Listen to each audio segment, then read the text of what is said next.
உங்களோட ஒருமித்த கருத்து இருக்க வேல்முருகன் திமுக கூட்டணியில இருந்து வெளில வந்திருக்காரு. அவர்கிட்ட ஏதாவது கூட்டணி அந்த மாதிரி வாய்ப்புகள் இருக்கா? ஏற்கனவே நீங்க கூட்டணி இல்லைன்னு சொல்லி இருக்கிறீங்க. இருந்தாலும் ஒருமித்த கருத்து இருக்கிறதுனால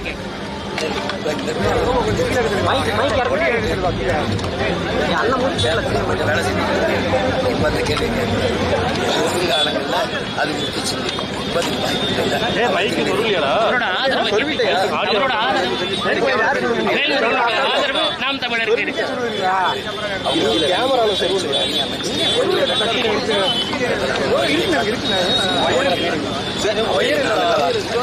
நான் அவர் வல்லவா உங்களுக்கு எப்படி சார் இருக்கு? போயிட்டு வந்துருக்கீங்க, உங்களுடைய கட்சியோட நிலைப்பாடு எப்படி சார் இருக்கு? வேட்பாளர் எப்படி இருக்கு?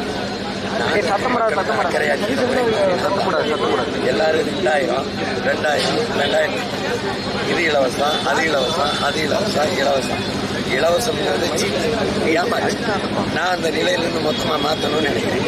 நான் 3 தான் இலவசம்: நீர், குடிக்கிற நீர், படிக்கிற கல்வி, பாட்டு.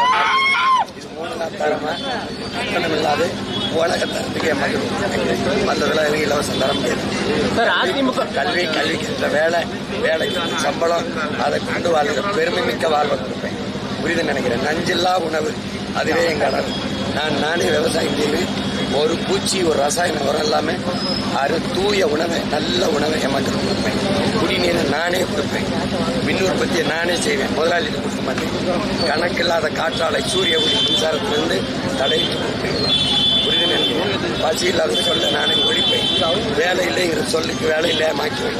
நிலமும் வளமும் சார்ந்த தொழிற்சாலையில் ஆரம்பிச்சு சேலம்னா மேட்டூர்ல வேலை, ஓமனூர்ல வேலை, புரிது நினை ஆத்தூர்ல வேலை, அங்கங்க எப்படியும் போட்டு காட்டுற ராத்திரி வாங்க. சார், அதிமுக பாஜக தொகுதி பங்கீட்டை எப்படி பாக்குறீங்க? ஏன்னா அதிக அளவு தொகுதி கொடுத்துருக்கிறதா சொல்றாங்க. அதிமுக பாஜக தொகுதி பங்கீடு, தேசிய ஜனநாயக கூட்டணி தொகுதி பங்கீடு ஆழ்ந்து கவனிச்சீங்கன்னா எங்கெங்கே திமுகவுடைய அமைச்சர்கள் இருக்கிறாங்க, அங்கெல்லாம் பாஜக ஒதுக்கிடுச்சு. அவங்க பிஜேபி வரக்கூடாது சொல்லி எளிதாக தோக்கடிக்கணுங்கிற நோக்கில் எல்லாம் புரிந்துணர்வு ஒப்பந்தம். புரியுதுன்னு நினைக்கிறேன். புரியுது மறுபடியும் எங்கெங்க நீங்க திமுகவுடைய இப்ப அமைச்சிருக்காங்க அந்தந்த தொகுதிகளை எல்லாம் கூட்டணி கட்சிக்கு தாமரைக்கு இவங்க என்ன பிரச்சாரத்தை வைப்பாங்க? அது மதவாத கட்சி, அதை வரக்கூடாது, அதை ஒழிக்கணும்னு பேசுவாங்க. நாங்க என்ன பேசுவோம்? பிஜேபி வரக்கூடாது, காங்கிரஸ் வரலாமான்னு. எந்த அடிப்படையில் எதை வச்சு காங்கிரஸை புனிதப்படுத்துறாங்க? இந்த நாட்டில் விடுதலை பெற்ற இந்தியாவை 60 ஆண்டுகள் ஆண்டது இந்த காங்கிரஸ் தான். இந்த நாடு நாசமானது காரணம், குறிப்பா என் இனத்தை நாசமாக்குறது காங்கிரஸ் தான். என் மண்ணின் உரிமை புறம் எடுத்துட்டு போனது, கல்வியை எடுத்துட்டு போனது யாரு?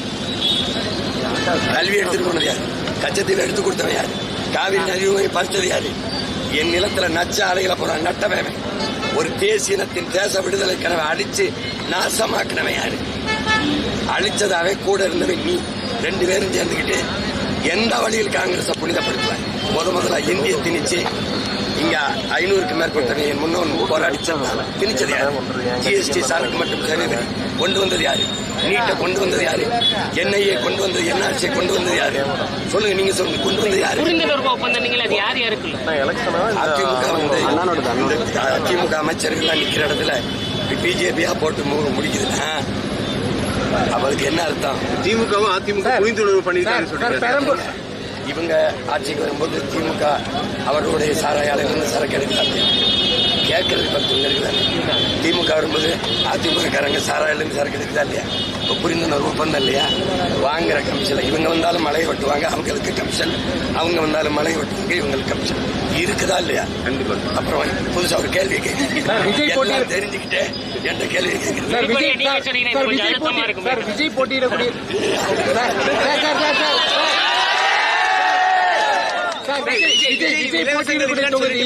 விஜய் போட்டியிட தொகுதி பாமக ஒதுக்கப்பட்டிருக்கு. அதுல ஏதாவது புரிந்துணர்வு ஒப்பந்தம் இருக்கா? அதுல என்ன இருக்குன்னு கொஞ்சம் சொன்னீங்கன்னா நல்லா இருக்கும். அவர் கேள்வி இல்ல அண்ணன் சொல்ல அதுல என்ன இருக்குன்னு பதில தெரிஞ்சுக்கிட்டு கேள்வி அண்ணன் இல்ல மக்களுக்கு விஜய் பதில தெரிஞ்சுக்கிட்டு அண்ணன் கேள்வி இல்ல சார் மக்களுக்கு அண்ணன் ஏதாவது சொல்லுவாரு இப்ப அதுல என்ன மாதிரியான புரிந்துணர்வு இருக்கு அதுல என்ன மாதிரியான புரிந்துணர்வு சொல்லிட்டேன் அதுதான் அதுக்கு ஒரே பதில்